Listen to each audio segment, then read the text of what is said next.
Hey, good morning, Tony. All right, here is your 636 SA. Sitting on my 48 motor.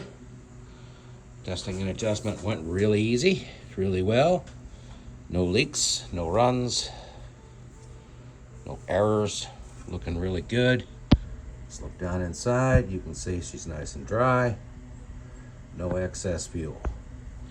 All right, let's go ahead and fire it up.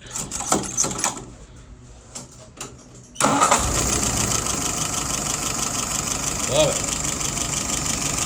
All right, we'll look down inside again. No drips, so we know the flow is set correctly. At 3/8 of an inch.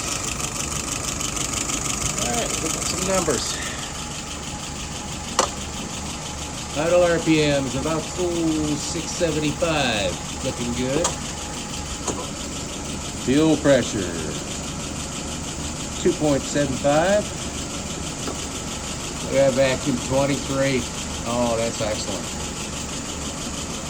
And there is my dwell at 42. All right, let's pull it through a couple times.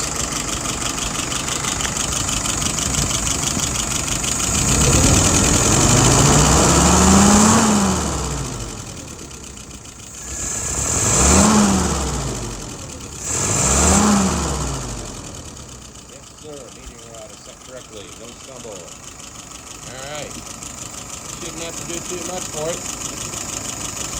Thank you, sir.